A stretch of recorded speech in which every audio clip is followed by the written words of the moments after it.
زمین پر لاکھوں لوگ ایک کامیاب لینڈنگ کا انتظار کر رہے تھے۔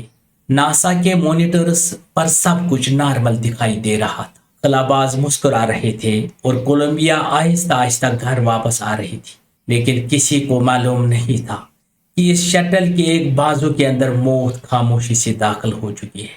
صرف چند لمحوں بعد آسمان میں ایک روشن لکیر ٹوٹتی ہے اور پھر ساتھ زندگیاں، ہزاروں خواب فضا میں بکھر جاتے ہیں۔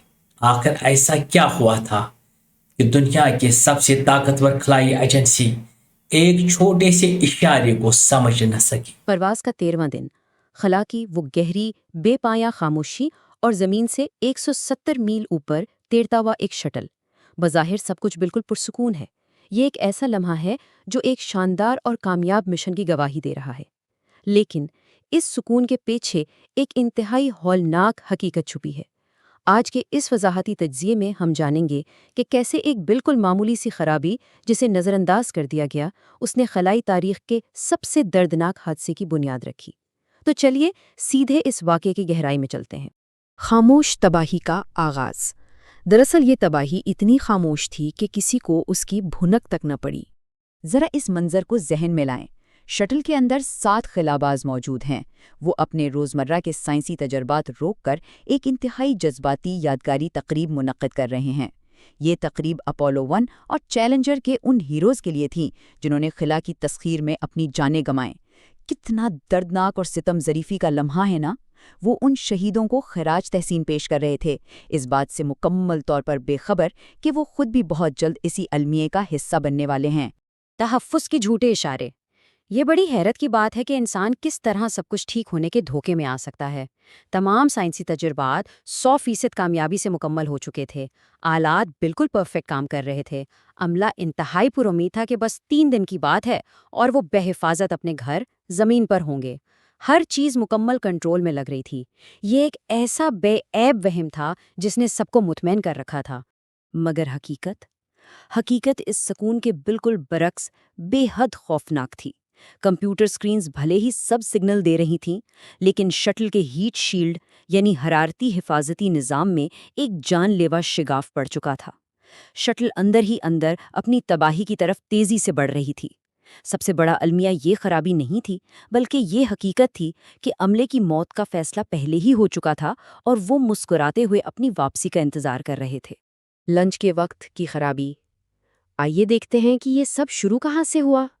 اب ذرا پیچھے چلتے ہیں، لانچ کے ان چند سیکنڈز کی طرف جنہوں نے تاریخ بدل دی۔ 0 سیکنڈ لانچ ہوتا ہے۔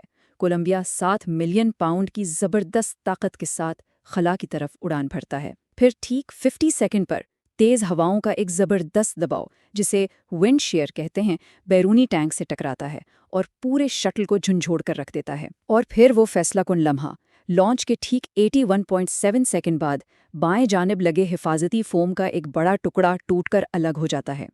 400 میل فی گھنٹہ کی رفتار۔ ذرا فزکس کے اس اصول پر غور کریں۔ جب فوم کا وہ بظاہر ہلکا پھلکا ٹکڑا شٹل سے الگ ہوا تو وہ اس ہوش ربا رفتار سے ہوا میں اڑ رہا تھا۔ اس رفتار پر ایک عام سا فوم بھی ایک انتہائی خطرناک جان لیوا میزائل بن جاتا ہے، اور بالکل یہی ہوا۔ یہ فوم سیدھا کولمبیا کے بائیں بازو کے اگلے حصے پر جا لگا۔ یہ حصہ شدید گرمی جھیلنے کے لیے تو بنا تھا، لیکن کسی میزائل جیسی ٹکر برداشت کرنے کے لیے بالکل نہیں۔ یہاں ایک انتہائی خوفناک تضاد سامنے آتا ہے۔ زمینی کیمرے اس فوم کے ٹکرانے کا پورا منظر بالکل صاف اور واضح طور پر ریکارڈ کر رہے تھے، لیکن دوسری طرف شٹل کے اندر موجود سینسرز بالکل خاموش تھے۔ کوئی الارم نہیں، خطرے کی کوئی نشاندہی نہیں۔ شٹل کامیابی سے خلا کے مدار میں داخل ہو گئے، اور کسی کے وہم و گمان میں بھی نہیں تھا کہ اس کا بایاں بازو اندر سے بری طرح زخمی ہو چکا ہے۔ معمول کی خرابی کا دھوکہ، یہ وہ نفسیاتی پہلو ہے جس نے سب کچھ تباہ کر دیا۔ اس پوری کہانی کا اگر کوئی نفسیاتی ولن ہے تو وہ ہے نارملائزیشن آف ڈیوینس، یعنی ایک بار بار ہونے والی اور بظاہر خطرناک خرابی کو بالکل معمول سمجھ لینا۔ ناسا کے انجینئرز نے لانچ کی ویڈیو دیکھی، انہیں پتہ چل گیا کہ فوم ٹکرایا ہے، لیکن انہوں نے اسے خطرہ کیوں نہیں سمجھا۔ محض اس لیے کہ پچھلے کئی مشنز میں بھی فوم ٹوٹ کر گرا تھا اور کوئی حادثہ نہیں ہوا۔ جب ایک خرابی بار بار ہو اور آپ بچ جائیں تو وہ خرابی آپ کے لیے معمول بن جاتی ہے۔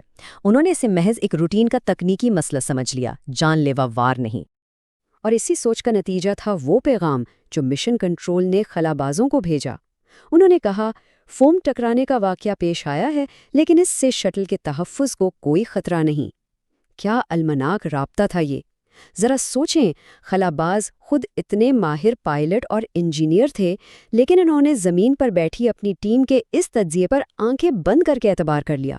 یہ جھوٹا اعتماد ایک ایسی خاموش موت بن گیا جس نے واپسی کی ہر امید پر پانی پھیر دیا۔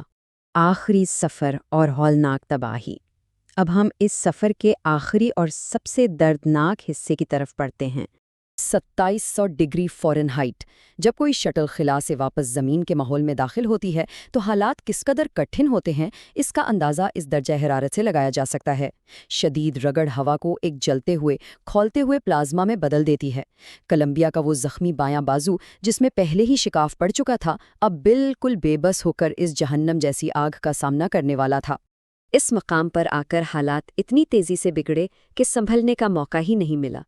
دوبارہ داخلے کے ٹھیک 270 سیکنڈ بعد بائیں بازو کے اندرونی سینسر نے غیر معمولی دباؤ محسوس کیا، مگر بدقسمتی دیکھیے، یہ ڈیٹا لائیو زمین تک نہیں پہنچا کیونکہ یہ نظام صرف بعد میں جائزہ لینے کے لیے ڈیزائن کیا گیا تھا۔ پھر ٹھیک 577 سیکنڈ بعد کیلیفورنیا کے آسمان پر شٹل کے پیچھے روشن چنگاریاں اڑتی دکھائی دیں۔ یہ اس بات کا پہلا اور واضح ثبوت تھا کہ کولمبیا کا بیرونی ڈھانچہ اب پگھل کر بکھرنا شروع ہو چکا ہے۔ اندر کیا ہو رہا تھا؟ ایک کے بعد ایک نظام دم توڑ رہا تھا۔ سب سے پہلے وہ 2700 ڈگری کا جلتا ہوا پلازما اس سوراخ کے راستے بائیں بازو میں داخل ہوا۔ اس نے اندر کی ہائیڈرولک لائنز کو لمحوں میں پگھلا کر رکھ دیا۔ پھر ٹائروں کے پریشر سینسرز جل کر راکھ ہو گئے۔